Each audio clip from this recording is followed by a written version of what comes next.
గౌరవ ముఖ్యమంత్రి గారు స్పీకర్ సార్, తెలంగాణ సమాజానికి నీళ్ళు అనేవి ప్రాణప్రదాయిని.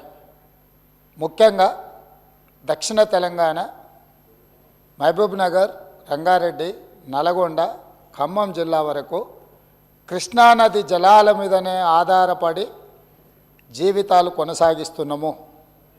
మహబూబ్ నగర్ జిల్లా 10 లక్షల మందికి పైగా వలసలు పోయి తట్ట పని, పార పని, మట్టి పని, బొగ్గుబాయి, ముంబై లాంటి వలసలు పోవడానికి కారణము 2009లో ఒక వ్యక్తి కరీంనగర్ జిల్లా ప్రజలు తరుముతే అక్కడి నుంచి పారిపోయి పాలమూరు జిల్లాకు వలస వస్తే అయ్యో పాపం వలస వచ్చిండని చెప్పి ఆదరించి ఎంపీగా గెలిపిస్తే పోయి అదే పత్తాటు పోయిండు.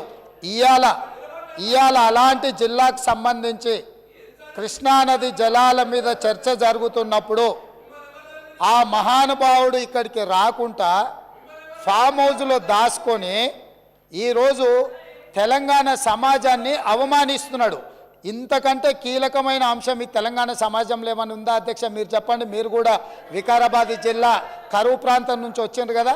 ఇంత కీలకమైన చర్చ జరుగుతున్నప్పుడు తెలంగాణ సమాజానికి వాస్తవాలు చెప్పాల్సిన, వినిపించాల్సిన అవసరం వచ్చినప్పుడు ఈ సభ మొత్తం మా సాగునీటి పారుదల శాఖ మంత్రి గారు ప్రాజెక్టులను కేంద్ర ప్రభుత్వానికి ఒప్పజెప్పేదే లేదు, కృష్ణానది జలాలలో పరివాహక ప్రాంతం ప్రకారం 68% వాటా నీళ్లు తెలంగాణకి ఇవ్వాలని ఒక ప్రత్యేక రెజల్యూషన్ మూవ్ చేసినప్పుడు హుందాగా ప్రధాన ప్రతిపక్ష నాయకుడు వచ్చి ఇక్కడ కూర్చొని ఈ తీర్మానానికి మద్దతు పలికి తెలంగాణ సమాజమంతా తెలంగాణ హక్కుల మీద, తెలంగాణ నీళ్ల మీద ఒకే మాట మీద నిలబడ్డమని ఆంధ్రప్రదేశ్ నుంచి కేంద్ర ప్రభుత్వం వరకు ఒక సందేశాన్ని పంపాల్సిన సందర్భంలో సభకు రాకుండా ఫామ్ హౌస్లో దాచుకొని ప్రజలని తప్పుదోవ పట్టించడానికి వారిని పంపించి వారు పచ్చి అబద్ధాలు మాట్లాడుతున్నారు. ఏది ఏమైనా మొన్న నేను చూసినప్పుడు ఆ కుర్చీ ఖాళీగా ఉండి ఈరోజు ఆ కుర్చీలో పెద్దలు పద్మరావు గారు కూర్చున్నారు. వారికి ఆ బాధ్యత ఇస్తానన్న వారన్నా నెరవేరుస్తారు. దయచేసి ప్రతిపక్ష నాయకుడిగా పద్మారావు గారు నిజమైన తెలంగాణ ఉద్యమకారుడు, తెలంగాణ కోసం కొట్లాడేటోడు. వారిలాంటి వాళ్ళని పెడితే తెలంగాణ సమాజానికి మేలవుతుంది. నేను ఒకటే చెప్పదలుచుకున్నా, ఈరోజు ఉత్తమ్ కుమార్ రెడ్డి గారు సభలో ప్రవేశపెట్టిన ఈ ప్రాజెక్టులను అప్పజెప్పేది లేదు అనేది మొదటి అంశము. పరివాహక ప్రాంతం ప్రకారం 68% నీళ్లు అంటే 551 టీఎంసీల నీళ్లు తెలంగాణకు రావాలి అని వారు తీర్మానం ప్రవేశపెట్టినరు.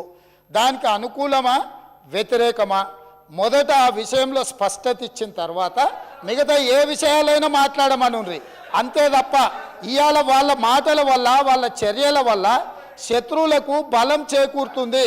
శత్రువులకు దొంగలకు సద్దిమూటం మోసే విధానం మంచిది కాదు. ఇప్పటికైనా దొంగ బుద్ధి మార్చుకొని తెలంగాణ బుద్ధి తెచ్చుకోవాలిగా అని చెప్పి నేను వారికి విజ్ఞప్తి చేస్తున్నా.